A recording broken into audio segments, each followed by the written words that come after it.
15 may 2026-cı il tarixində Qazaxıstanın Türkistan şəhərində Türk Dövlətləri Təşkilatının dövlət başçılarının qeyri-rəsmi zirvə görüşü baş tutdu. Bu dəfəki qeyri-rəsmi zirvə görüşünün gündəliyində duran məsələ qloballaşan dünyanın aktual çağırışlarını və prioritetlərini özündə əks etdirdi. Artıq rəqəmsal inkişaf və süni intellektin yaratdığı imkanlar bəşəriyyətin keyfiyyətcə yeni və strateji inkişaf mərhələsinə qədəm qoymasından xəbər verir.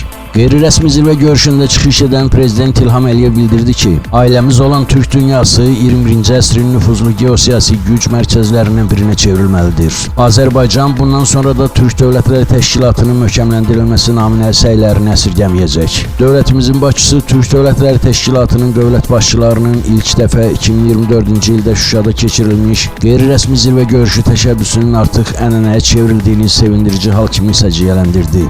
Çıxışında Türk xalqlarının elmi-mədəni birliyinə böyük töhfə vermiş 1-ci Türkoloji Qurultayın 100 illiyinə həsr edilən Türk Dünyası həftəsinin iyun ayında Bakıda keçiriləcəyini xüsusi vurğulayan İlham Əliyev bu tədbirin xalqlarımızın mədəni həyatında əlamətdar hadisəyə çevriləcəyinə əminliyini ifadə etdi. İlham Əliyev qeyd etdi ki, Bakıda keçiriləcək BMT-nin Ümumdünya Şəhər Salma Forumunun 13-cü sessiyası çərçivəsində Türk Dövlətləri Təşkilatının şəhər salma üzrə yüksək səviyyəli dialoqu təşkil ediləcək. Dövlət başçısının çıxışında toxunduğu vacib məsələlərdən biri də Türk Dövlətləri Təşkilatının Türkistan samitinin gündəliyinə uyğun olaraq süni intellektdən məsuliyyətli istifadənin təmin edilməsi, onun qanuna zidd məqsədlər üçün istifadəsinin qarşısının alınması istiqamətində zəruri tədbirlərin həyata keçirilməsi ilə bağlı idi. Avropa ilə Asiya arasında rəqəmsal İpək yolu layihəsi icra olunduğunu bildirən İlham Əliyev, bu layihənin tərkib hissəsi olan Azərbaycanla Qazaxıstan arasında Transxəzər fiber optik kabel xəttinin yaxın aylarda istifadəyə verilməsinin planlaşdırıldığını görüş iştirakçılarının diqqətinə çatdırdı. Prezident İlham Əliyevin çıxışında Orta Dəhliz və Zəngəzur dəhlizi ilə bağlı səsləndirdiyi fikirlərsə Türk Dövlətləri Təşkilatının geoiqtisadi platformaya çevrilməsinin ən mühüm elementidir.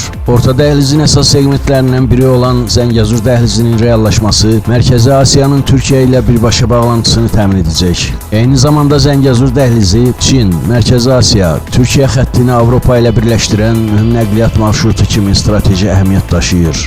Türk Dövlətləri Təşkilatının dövlət başçılarının qeyri-rəsmi zirvə görüşündə iştirak edən prezidentlər tərəfindən Türk Sivilizasiyası Mərkəzinin təməl qoyma mərasimi xüsusi bir hadisə kimi yaddaşlardan silinməyəcək. Layihə qeyd olunduğu kimi Türk xalqlarının şərəfli tarixinə və zəngin irsinin qorunub saxlanmasına, eləcə də onun geniş şəkildə təbliğinə mühüm töhfə verəcək.